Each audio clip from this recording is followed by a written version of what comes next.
Look, as you know, I'm the biggest Lonzo fan. You are. I stand by what I said before the draft. He is going to change Laker Nation life and put them back on the Western Conference map. And he will become the most valuable player in what I think is going to become a great draft crop. He is a difference maker and a transcendental player, if you will. But I'll be the first to admit, after what I saw and read last night, and then I slept on it, this isn't a great look for Lonzo, no matter how you slice it or defend it or rationalize it. I have no idea if he was or was not hurt with some sort of minor groin issue. Obviously, he was able to finish the game on Saturday night. So is it possible they had a little practice on Sunday and he tweaked it? It's possible. Is it possible he tweaked it Saturday night and it was just bothering him a little bit on Sunday? It's possible.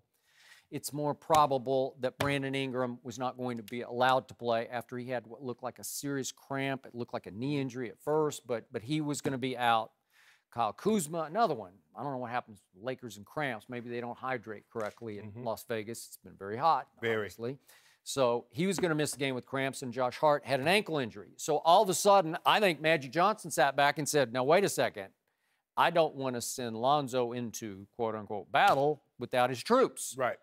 Because he was going to be going solo against a De'Aaron Fox, who obviously torched him for 39 points in that Sweet 16 game. And I think Magic said, let's just avoid this situation. Let's not throw him to those wolves just yet. Let's let him, when he takes on De'Aaron in the regular season, or maybe again at some point in the Summer League, let's make sure he goes in full strength. So, look, remember, back on December 3rd, Lonzo led his team into Rupp Arena, and he played huge in that game. I thought he dominated the game. You can't really see it as great in the box score, but I watched it from start to finish, and I couldn't stop watching it because Lonzo took the game over, and De'Aaron was very good in that game, but Lonzo was better.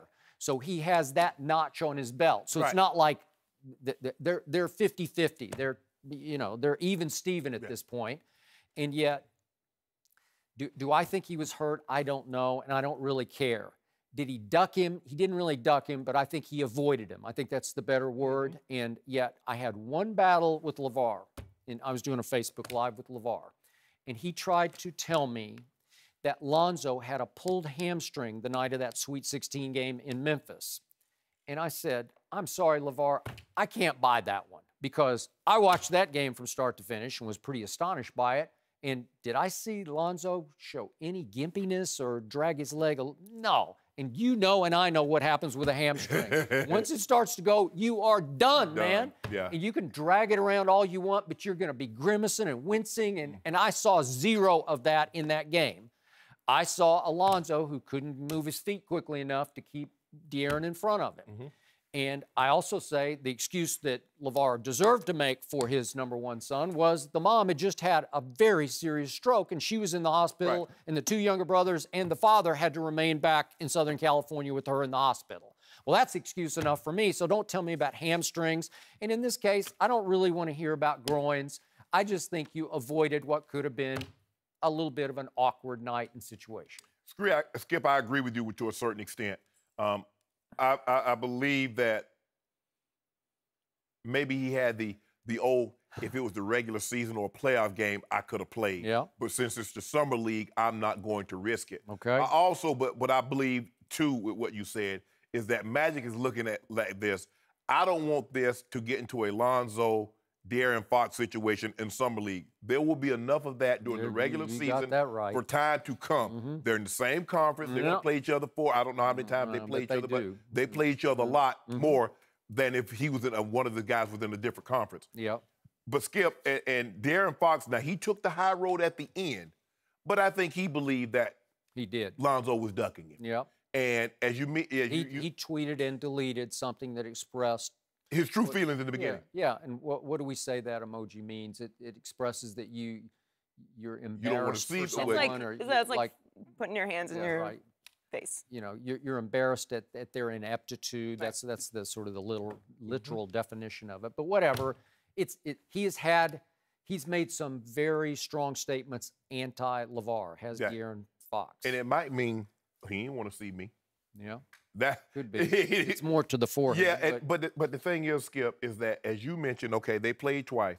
Lonzo went to De'Aaron Fox building and won. He did. But everybody will remember that Sweet 16. That's all that anybody wants to talk about. Because De'Aaron Fox, you knew who he was a little bit, and maybe he was going to be a first-round draft pick, but he jumped into the top 10 with that performance. I have not seen that from him all year long. Exactly.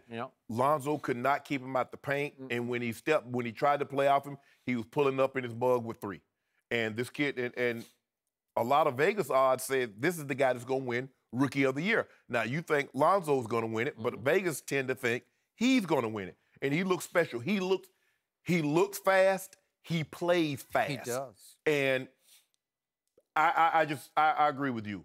I just think that Magic was like, okay, if De'Aaron Fox goes off and gets 25 points and Lonzo doesn't have all his guys, everybody's going to say Fox cooked Lonzo again. And I don't want to look, I don't care what anybody says. When you're a young player, your psyche is very fragile. And you don't want and Magic knowing he doesn't want anything to damage that. You don't want to give any reason for this young man to doubt himself. And I believe Magic did the right thing, but it's like all these other guys are not playing, you're not playing. And why risk it, Skip? I mean, even if it's the slightest, don't have something nag and linger on when you can just take this time off.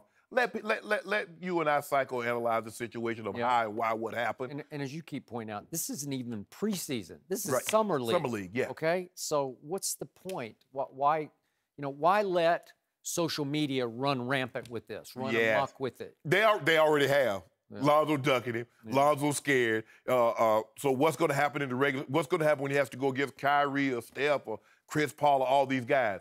Look, there'll be enough time for that. That's the deepest. I believe the point guard position is the deepest position in all the NBA. I agree. So you get no nights off. But I think Magic, and if you remember, Skip, when Brandon Ingram got injured, Magic Johnson stood up and was like, "That's it." He did it this way. You're finished. It's over. So I don't know who the coach was at the time, but he's not playing in. Not only is he not playing in this game anymore, he is not playing in the summer league anymore. Magic Johnson. I think it was Judd Buechler. I may be wrong about that. I think he was the coach of the moment. But, so with that being said, Magic is like, look, I'm looking for down the road. There'll be a time and a place where Fox and Lonzo will play against each other, and then we'll let you critique it. But in a summer league game, we're not going to let – because Fox strikes me as a guy that he's going to be up to the challenge every night because he knows what he's up against. And he feels that he belongs in the breath of these other great point guards. So he's looking at Lonzo. He's like, you shouldn't have gone before me.